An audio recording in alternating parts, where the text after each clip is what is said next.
to your own YouTube channel, Speak of with Sahil, and welcome back. Today, in this video, we are going to talk about how worried should Sri Lanka be about its ex-Marxist president. As we know, like Anura Kumara Dissanayake, who we can call AKD, who is quite famous by the name of AKD in Sri Lanka.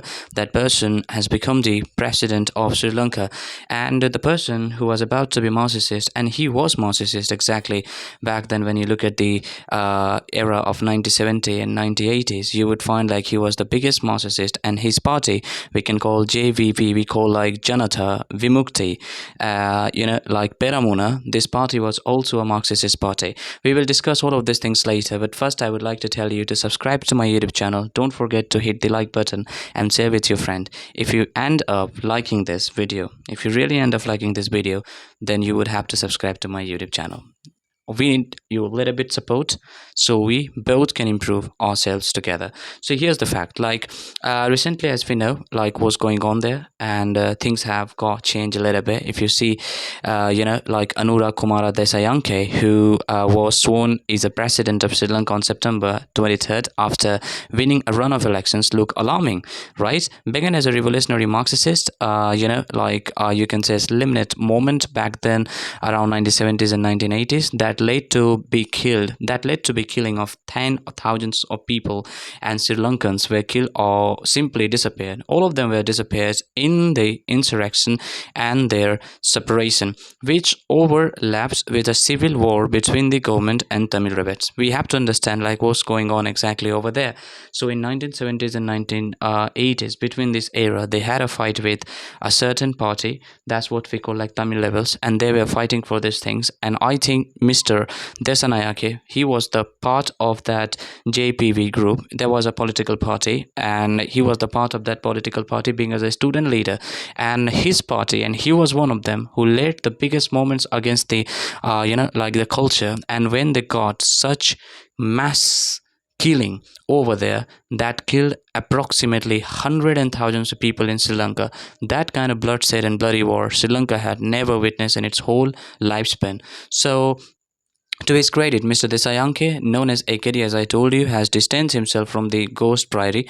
He clearly said, I have got nothing to do with my past, and I am eagerly willing to join, becoming a party leader in 2014. Now he became the party leader in 2014, and he apologized for the killing of, thousands of people by the JBP during the, the second, more brutal uprisings when he was part of his student wing, and said the party would never again take of arms. And he clearly vowed in 2014 that his party would never ever raise arms against the civilians of any such casualties where they will have to kill such innocent people in Sri Lanka. That was a very big moment. If you don't know, you can Google it and you can find about it, like what's going on there.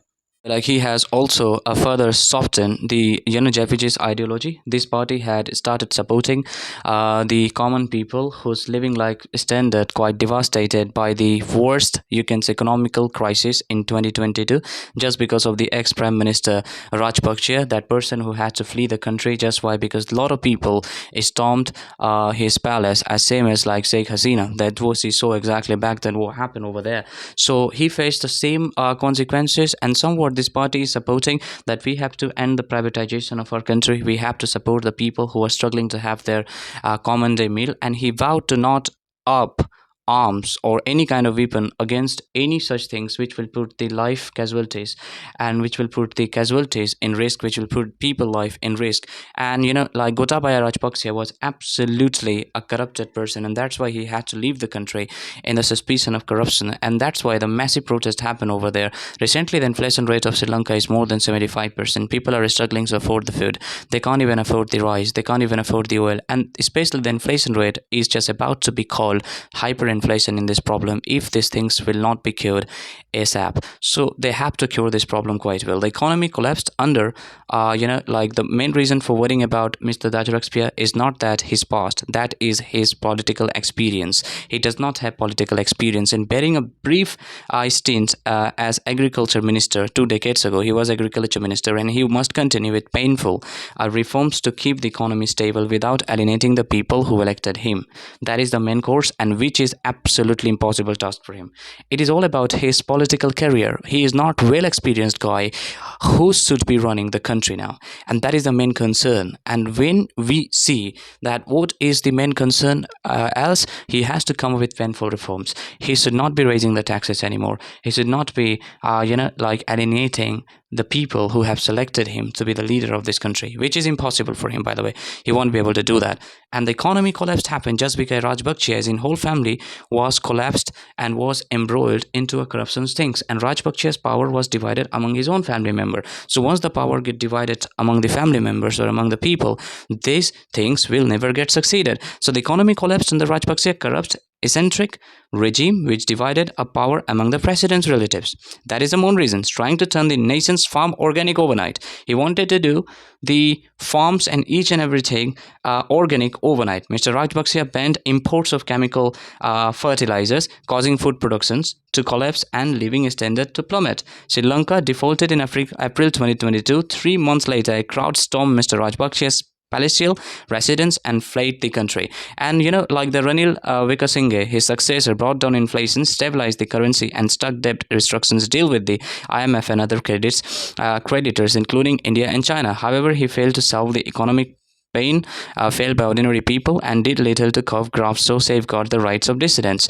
Mr. Dissanayake campaigned on promises to root out corruptions and renegotiate the deal with the IMF. If he reneges on the agreement, as some fear, Sri Lanka could be plunged back into the economic crisis. He is more likely to stick with it, but this means he will have a little space to cut taxes or raise welfare spending. So he is be very careful while talking to IMF. And as he was promised, debt payment are expected to go below half the budget next year. And Mr. Dissanyake's ideas for boosting growth remains, maddeningly, you can say, vague. So like the thing is here, we have to understand the elections. A failure to ease economic suffering could infuriate his supporters, undermining a government that is already weak. Mr. Dissanyake's leftist umbrella group held just 3 of 25 seats in parliament. He is dissolved this week and is unlikely to win a majority in the elections now scheduled for November. So he will probably end up governing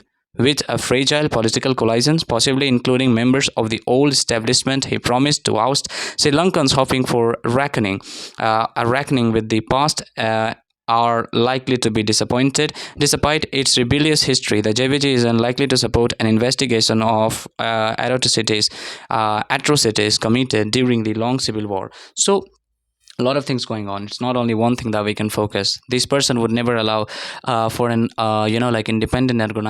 independent you can say investigation to find out who was responsible behind the 1970s revolutions, whether he was involved directly into that thing or not. And he will have to collide with the opposition leaders who could be very, very, very you can say horrible, and the scenario could be horrified. That's why they should not be copying up with them. But he does not have any option except combining, or you can say colliding with the opposition leader. That's what I would say at the end of the day. So by the way, this is all in this video. I hope you have enjoyed this video watching. Thank you very much for stopping by. Do not forget to subscribe to my YouTube channel, guys. Subscribe it, like it, and share with your friends. Thank you very much. Take care.